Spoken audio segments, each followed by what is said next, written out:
maka perempuan harus lebih gigih lagi belajar ilmu agama. Karena dengan dia belajar ilmu agama dan paham ilmu agama, dia bisa mengajarkan anaknya ilmu agama. Minimal, saya memberi nasihat kepada ibu-ibu itu. Minimal ketika anak ibu-ibu itu berumur 3 tahun, 4 tahun, 5 tahun itu.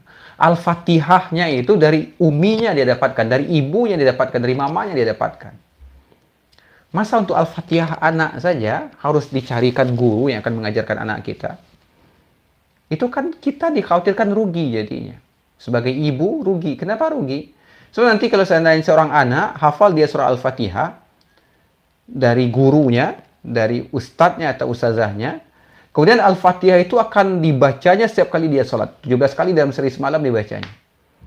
Dan selama 60 tahun dia hidup, dia melaksanakan salat, terus dia mengulang-ulang Al-Fatihah. Ngalir pahala Al-Fatihahnya kepada siapa? Tentu kepada gurunya. Coba kalau seandainya ibunya yang mengajarkan Al-Fatihah kepada anaknya. Setiap kali anaknya salat baca surah Al-Fatihah, mengalir pahalanya kepada ibunya.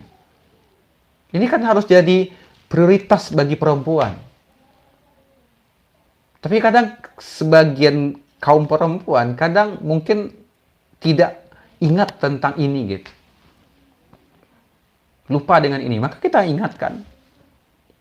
Bahkan saya kadang sarankan kepada perempuan, kalau bisa hal-hal yang sifatnya teknis, kayak ibadah-ibadah yang sering-sering diulang, kayak sholat gitu, bacaan Al-Fatihah, bacaan sholat, bacaan Quran. Kalau bisa, seorang ibu yang mengajarkan kepada anaknya, bukan serahkan kepada gurunya.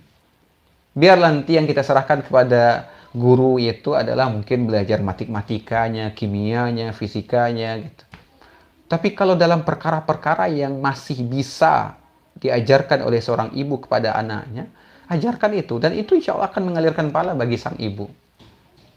Contoh saya beri nasihat kepada perempuan, kepada ibu-ibu. Usahakan anak kita bisa membaca itu dari ibunya. Jadi ketika seorang anak bisa membaca karena diajarkan oleh ibunya, ketika anak ini besar, dia membaca buku bacaan agama, paham dia amalkan, maka mengalir pahalanya kepada ibunya. Setiap kali dia baca bacaan yang baik-baik, bacaan buku agama, mengalir pahalanya kepada ibunya. Ini kalau bisa usahakan kayak gitu. Nah, yang lain ya ilmu yang lain ialah mungkin serahkan kepada gurunya sekolah. Tapi yang teknis ya kayak membaca Al-Qur'an gitu. Membaca Al-Qur'an usahakan memang ibu tuh yang mengajarkan kepada anaknya. Sehingga nanti setiap kali anaknya baca Quran, ngalir pahalanya kepada ibunya. Itu juga salat gitu. Bacaan salat itu, gerakan salat itu, kalau bisa, ibunya mengajarkan. Sehingga nanti mengalir pahalanya kepada ibunya setiap kali anaknya melaksanakan salat.